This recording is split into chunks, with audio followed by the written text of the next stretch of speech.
Are we rolling? Hi! Welcome back to Singer Family Adventures. This is Berlioz, who wants to run away now. This is Space Mini. I'm Valerie. If you're new here, welcome. We'd love it if you felt like subscribing, commenting, liking, and doing any of that great jazz. If you're coming back again, thank you for being part of our viewer family. And I'm a little sick. So my voice is not normal, my energy level is not normal, and this is the second time we've tried to film this video. We filmed it once and it was terrible. Anyway, this is a collab that comes from Christy's Corner, Christy the Collab Queen, and there are a lot of channels in this collab today. I'm going to list them all below. Please go watch the other ones. This is National Tell a Fairy Tale Day. So, everyone in this collab is going to be telling a fairy tale. And I am going to break the rules just a teeny bit. For National Tell a Fairy Tale Day, I'm going to tell you an international folktale. Actually, it's not international, it's Brazilian. So I'm going to tell you a Brazilian folktale that means very, very much to me in my life. And I want to give you some context before I get into it. So, here's the context. Are you with me? In 1999, I lived in Bahia, Brazil, in rural Bahia, Brazil, in a small town, two small towns really, but in an area called the Chapada Diamantina. And I am putting in photos here of the Chapada Diamantina. As you can see, it is absolutely paradise. It has national park. It's a beautiful, beautiful area that originally was a diamond mining region. The diamonds that were used to cut the Panama Canal, industrial strength diamonds, were dug from here by African slaves. And in 98, 99, by that time, diamond mining had just recently ended in the area in favor of ecotourism, and I actually worked very, very closely. I did my cultural anthropology research on a group of Brazilian environmentalists called Groupo Ambientalista de Palmeiras, or GAP.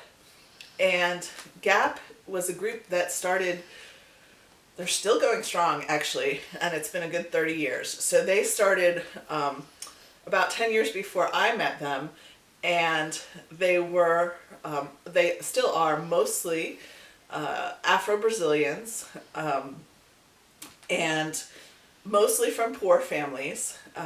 The Brazilians make a distinction between the poor and the miserable.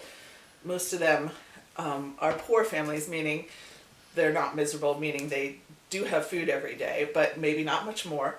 And these are amazing environmental activists. And when GAP started, their primary activity was forest firefighting. So I'm breaking the slideshow to give you some cat love. In terms of forest firefighting, this region has a lot of forest fires that would break out, and it didn't have anyone protecting them. Sometimes it was actually ranchers that would set the forest fires, local ranchers who would set fires that would get out of control. And the men of GAP, and it was mostly the men, started putting out forest fires. They taught themselves how to do it with no equipment whatsoever.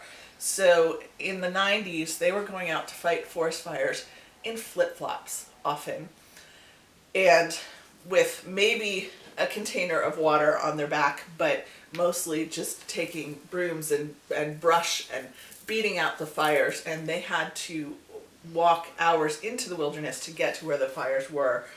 As I'm talking, I'm going to bring you back to the ongoing cat love. So we're going back and forth here between Brazilian photos and some cat love. All right, so that's Mini, Berlioz, and Biscuits all together. Oh, is it love, or are you biting your sister on the neck? Who knows? Anyway, GAP still continues to this day, and they collect the trash and the recyclables for at least 2 towns in their area. they've started the trash collection. They monitor a mountain, which is a big ecotourism spot. And they just have been going for years and years and years. There are now, I would say for the past 15, 20 years, about 10 to 15 people who get a minimum salary, very small salary for doing the work that they do, partly from the government, but they really started on their own and did this on their own, and they do way, way more than they get paid for by the government at any time period. I'll show you a picture. This is my Brazilian sister, Terezinha, and obviously we're not blood relatives, but we're sisters of the heart. And there are some amazing women in the group. Here's a picture of Terezinha and Ivonete and Yara with me. And most of these pictures that I'm showing you are either from 2018 or from 2011 when my two most recent trips there. And they run, they have a trash press that they bought, so they earn money by pressing recyclables that they collect from all over the region and then selling them to a recycling company that deals with that and takes it down to Sao Paulo. So they're an amazing, amazing environmental organization. And the last thing I'll tell you about this region before I get into the folktale is that it's a dry region. It's right next to the Brazilian Sertão, which is a quasi-desert ecosystem. The Sertão is extremely dry. People traditionally would die of thirst every year on the Sertão or die of hunger because it's really hard to make a living there. And the Chapada Diamantina is a little bit wetter. It's a lot greener, and it's mostly because of the rivers in the area. But that has been changing with global warming. So so there are more forest fires, and their area is really, really at severe risk for desertification. Now, GAP is so good at forest firefighting that at one point, the Brazilian government in 1999 hired these guys who were like, that's how they were viewed locally, as like these kind of hippie guys. They were hired to go to other national parks in Brazil to teach the national police firefighters how to put out forest fires, because this group of self-taught activists knew better than anybody else. So that's the context to this short folktale. Now I'm going to tell you the folktale. Okay, Minnie wants in on the folktale. So, once upon a time, and this is a local tale to the Chapada Diamantina, that predates GAP, actually. Once upon a time, there's a forest fire raging in the woods. And if you can picture it, picture the scene from Bambi. Not the same ecosystem, but the same kind of forest fire. Just everything's on fire. It's absolutely horrible. And the animals are running for their lives. They're all running, trying to weave their way around the patches of fire to get down to the major river and cross the river to safety, because on the other side of the river, the forest fire can't spread there. So all of the animals, the monkeys, the jaguars, that's onça pintada, there are jaguars in this region, the jaguars, the monkeys, the armadillos, everything, they are going as fast as they possibly can to cross the river to get to the other side. All the animals, except for the hummingbird. The teeny little hummingbird. What is she doing? She is flying down to the river. But once she gets there, she doesn't cross and rest. She fills her mouth full of water. And we're talking, this is a little hummingbird. So she fills her mouth full of 3 or 4 drops of water, and she flies back to the fire and spits on the fire. She does it again. 3 or 4 drops of water, fly back to the fire, spit on the fire. She does it again. She does it again. She keeps grabbing a teeny bit of water and spitting on the fire. And this is a raging forest fire. Finally, one of the monkeys stops her as she's trying to go back to the river, and it's like, he's like, "Hummingbird, I see you. What are you doing? Are you crazy? Are you insane? Are you stupid? I mean, what are you doing? I don't understand. And the hummingbird says, I'm trying to put out the fire. I'm getting water on the fire to see if, to work on putting it out. And he says, are you stupid? Don't you know that there's no way you can put out this fire all by yourself? Says the monkey. And the hummingbird looks at the monkey and says, I'm not stupid and I'm not crazy. I know there's absolutely no way that I can put out the fire all by myself, but I know that I'm doing my part.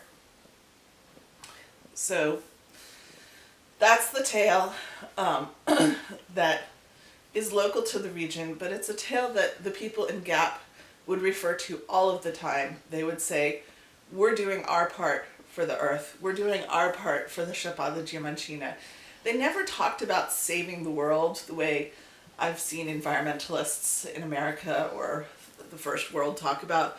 They talked about doing their part. And I just think it's such a beautiful sentiment. I actually got a tattoo while I was in Brazil of a hummingbird. I'll put that in here. And then in my most recent trip, I got the hibiscus to go with it. But, excuse me, I'm still sick. I just think it's a beautiful, beautiful sentiment to say that they are doing their part for the earth. And I would say it's so important, and I've learned so much from that. And, there's a Jewish saying that says, that goes, it is not your responsibility to finish the work of perfecting the world, but neither are you free to desist from it. So in other words, we all have to do our part. We all have to work on making it a better world. And I just love the people of Gap and the way that they've inspired me. And I think they are just amazing people. So I wanted to share that with you today. I hope you enjoy this folk tale. And let me know if you want to hear more about my adventures in Brazil and about these amazing people. So I'm going to leave you with another picture of these awesome women doing their awesome work. And thank you so much. Please go spread a little kindness in the world, and see y'all real soon. Yes, you're part of Singer Family Adventures. Yes, you are.